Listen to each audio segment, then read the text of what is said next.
Doctor ഇപ്പോൾ പറഞ്ഞല്ലോ diabetes ആണ് നമുക്ക് ഏറ്റവും കൂടുതലായിട്ട് കാണുന്ന ഒരു ഡിസീസ് എന്ന്. ഏത് കാറ്റഗറി ഓഫ് പേഷ്യൻസ് ആണ് ഒരു എൻഡോക്രൈനോളജിസ്റ്റിനെ കാണേണ്ടത്? ഇത്രയും അധികം ഡയബറ്റീസ് ഇപ്പം തന്നെ കേരളത്തിൽ പറഞ്ഞു 4-ൽ 1 മുതിർന്ന ആളെ എടുത്തു കഴിഞ്ഞാൽ അവർക്ക് പ്രമേഹമുണ്ട്. ഇവരെ എല്ലാവരെയും ചികിത്സിക്കാനുള്ള ഒരു എൻഡോക്രൈനോളജിസ്റ്റ് ഉണ്ടോ എന്ന് ചോദിച്ചു കഴിഞ്ഞാൽ സത്യത്തിൽ ഇല്ല എന്നുള്ളത് തന്നെയാണ്. അപ്പൊ അതുകൊണ്ട് എനിക്ക് തോന്നുന്നു ഒരു 4-5 ഘടകങ്ങൾ പ്രമേഹ രോഗികളിൽ ഉണ്ട് എന്നുണ്ടെങ്കിൽ അവർ തീർച്ചയായിട്ടും ഒരു എൻഡോക്രൈനോളജിസ്റ്റിനെ കാണിച്ചിരിക്കണം. ഒന്ന്, ഏറ്റവും പ്രധാനം, ആദ്യമായിട്ട് ഡയബറ്റീസിന്റെ രോഗനിർണയം നടത്തും. പലതരത്തിലുള്ള പ്രമേഹമാവാം. ചിലതാണെന്നുണ്ടെങ്കിൽ നമുക്ക് ഗുളിക വെച്ച് 1 പരമാവധി 2 ഗുളിക വെച്ച് വളരെ മികച്ച രീതിയിൽ നമുക്ക് കൺട്രോൾ ചെയ്തെടുക്കാൻ പറ്റുന്നതാണ്. എന്നാൽ ചിലതാണെങ്കിൽ ഗുളിക വർക്ക് ചെയ്യത്തില്ല, അവർക്ക് ഇൻസുലിൻ കിട്ടിയേ തീരുള്ളൂ. നമ്മൾ ആ കാര്യം തിരിച്ചറിഞ്ഞില്ല എന്നുണ്ടെങ്കിൽ അവരെ നമ്മൾ വെറുതെ ഗുളികയും കൊടുത്തുകൊണ്ടിരിക്കുകയായിരിക്കും.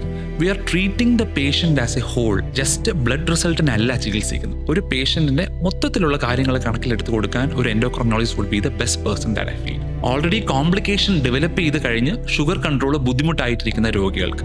2, മൂന്നാമത്തത്, കുട്ടികളിൽ പ്രമേഹം വരികയാണെന്നുണ്ടെങ്കിൽ വളരെ പ്രധാനം. കുട്ടികളുടെ പ്രമേഹം വരുമ്പോൾ എപ്പോഴും നമ്മൾ ശ്രദ്ധിക്കണം. കാരണം ട്രീറ്റ് ചെയ്യാനും ഫോളോ അപ്പ് ചെയ്യാനും കുറച്ച് ബുദ്ധിമുട്ടുള്ള ഒരു വിഭാഗമാണ് കുട്ടികൾ. നമ്മൾ പറയുന്ന ഡയറ്റൊക്കെ പലപ്പോഴും കുട്ടികൾ ഫോളോ ചെയ്യാൻ പറ്റിയെന്ന് വരത്തില്ല. വ്യായാമത്തിന്റെ കാര്യത്തിലാണെങ്കിലും ഏറ്റക്കുറച്ചിലുകൾ ഉണ്ടാവാം. സോ അവർക്ക് കൃത്യമായ ഡയഗ്നോസിസ് കിട്ടുന്നു എന്നുള്ളത് ഏറ്റവും പ്രധാനമാണ്.